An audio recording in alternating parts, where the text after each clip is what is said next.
అని చెప్పి ఒక అక్రమమైన మాటగా దాన్ని చిత్రీకరించి చాలా అవమానపరచడం నాకు చాలా బాధను కలిగిస్తూ ఉంది. నిన్నటి నుంచి కూడా నేను అన్నం తినలేదు, నిద్రపోలేదు. ఒక మహిళగా ఈరోజు వాళ్ళ ఇంట్లో తల్లులు ఉన్నారు, చెల్లెళ్ళు ఉన్నారు, బిడ్డలు ఉన్నారు. టీఆర్ఎస్ వాళ్ళందరూ కూడా ఈరోజు కొంత గ్యాంగ్ను ఏర్పాటు చేసుకొని ఈరోజు వాళ్ళ అధికారం పోయిన పిచ్చిలో ఏం చేస్తున్నారో అర్థం కాకుండా ఒకసారి సీతక్క మీద ట్రోలింగ్ చేశారు, ఒక గిరిజన మహిళను పెట్టుకొని పొన్నం ప్రభాకర్ తోటి. ఇంకోసారి మేయర్ విజయలక్ష్మి గారిని ట్రోల్ చేశారు అక్కడ బోనాల పండుగ దగ్గర.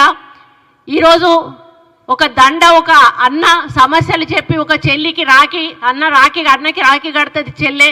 అదే పద్ధతిలో ఒక అన్న, అది పూలదండ కూడా కాదు, పూలదండ వేసుకుంటే తప్పు, నేను ఎక్కడ కూడా పూలదండలు వేసుకోను. శాలువాలు కప్పితే తప్పు కాదు, నూలు దండ వేస్తే అసలు కూడా తప్పు కాదు. దాన్ని ఈ విధంగా చిత్రీకరించి మానసికంగా నిన్నటి నుంచి నేను ఆవేదనతో ఉన్నాను.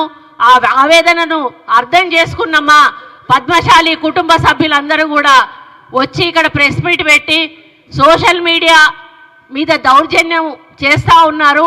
అటువంటి సోషల్ మీడియాను నిరసిస్తూ ఒక ప్రజాస్వామ్య పద్ధతిలో వాళ్ళెళ్ళి టీఆర్ఎస్ భవన్ ముందు social media BRS social media అని దహనం చేస్తూ ఉంటే రాక్షసుల్లాగా లోపల నుంచి వచ్చి తిరిగి మా వ్యక్తుల మీదనే దండయాత్ర చేశారు. మా వాళ్ళు లోపలికి వెళ్ళలేదు, కేవలం రోడ్డు మీద బయట చేస్తున్న కార్యక్రమాన్ని వాళ్ళు వచ్చి మీద పడి కొట్టడం జరిగింది. అంటే ఎంత దార్శికం చేస్తూ ఉన్నారో ఈరోజు అర్థమవుతా ఉంది. దీని వెనకాల ఎటువంటి వ్యక్తులు ఉన్నారో మీ అందరికీ కూడా తెలుసు.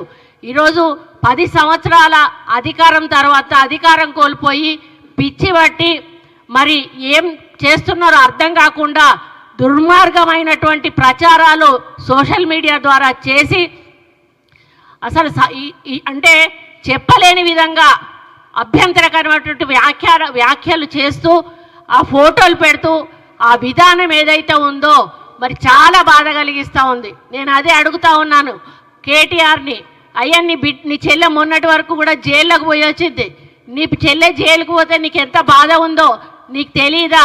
నేను ఆడదాన్ని, మరి నా మీద ఈ విధంగా అసభ్య ప్రచారం చేస్తే మరి ఏ విధంగా బాధపడతానో నీకు అర్థం కాలేదా? మరి ఈరోజు సోషల్ మీడియాని డబ్బులు ఇచ్చి పెంచి పోషించి వాళ్ళని ఇష్టం ఉన్నట్టుగా రాయండ్రా అని చెప్పి సమాజం మీద వదిలిపెట్టి ఇష్టానుసారంగా రాతలు రాయిస్తూ